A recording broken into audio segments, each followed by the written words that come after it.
you for coming. My name is Allie, and I'm attending UW Superior to become an elementary school teacher. I'm a paraprofessional, and I work with a kindergartner that has autism.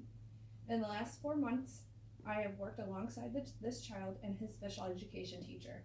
How many of you have ever thought to yourself that teaching children with autism must be difficult? The purpose of this speech is to educate teachers and my audience on how to communicate with autistic children and effectively teach academic concepts. As a future teacher and working daily with children that have autism, I feel that it is important to gain the knowledge and tools on how to connect to the kids with what I'm teaching for that day. I hope you'll enjoy hearing about teaching academic concepts to autistic children as much as I have enjoyed preparing for this speech. In this speech, I will be covering the use of visual aids, direct language, and setting a daily routine. Visual aids and simple instruction allow the teacher to communicate to autistic children. First, I'm going to discuss the benefits of communicating using visual aids.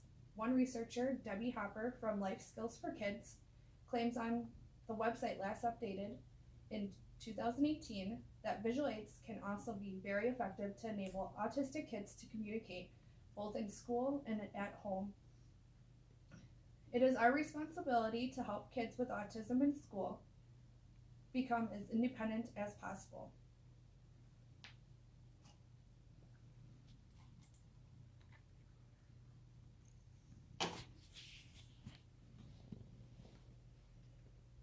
Examples of visual supports that I have are reasons why they are useful to support learning and success within the inclusive classroom.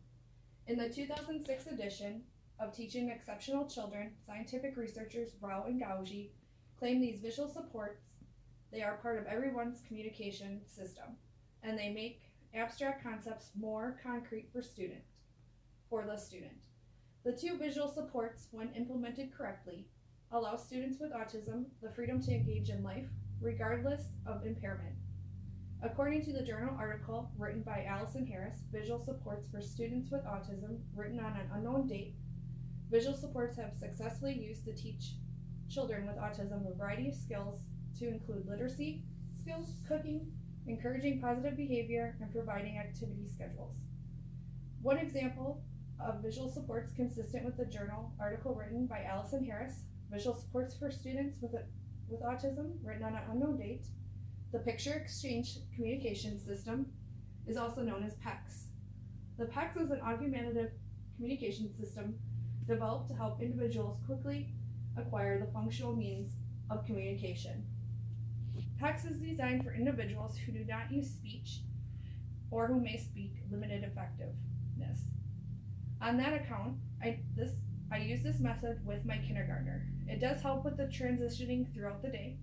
We use this method to get his day started by telling him what he needs in the classroom, where he's going to go throughout the day, what subjects we will be learning in the classroom, his behavior, and when it is time to go, what he needs to gather. Secondly, I'm going to mention how direct language can help communicate with a student that has autism. A concern a teacher may experience with a child with autism is that the student does not pay attention to what I'm saying.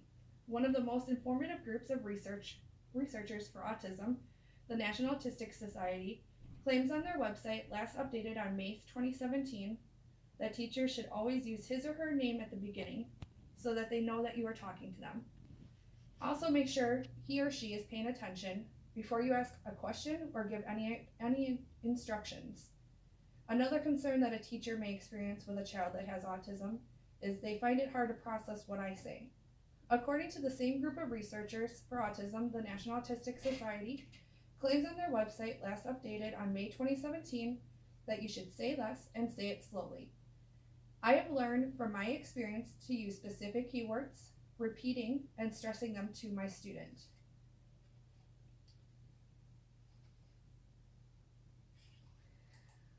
Lastly, I'm going to talk about setting a daily routine and how it can help with communication between the student and teacher. One of the top researchers for autism, National Autistic Society, claims on their website, last updated April 24th, 2017, that routines create stability and order. Working with the special education teacher, we have created a daily routine for my student. I have noticed with my kindergartner that I work with that by setting routines, it helps my student because it may take him longer to process information verbally and gives him time to understand what is actually going on. Another reason why we have set a daily routine with him is that if anything were to change in the schedule, we must prepare him of the changes in the routine for the day. For example, on Halloween, the special education teacher and I had to let my kindergartner know that we would be dressing up and having a parade instead of our normal scheduled routine of going to the library at that specific time. Once more, according to the top researcher for autism, National Autistic Society, claims on their website last updated April 24th, 2017, that people with autism quickly learn routines and are naturally motivated to repeat them and have a safe and quiet spot for the child to go if they seem stressed.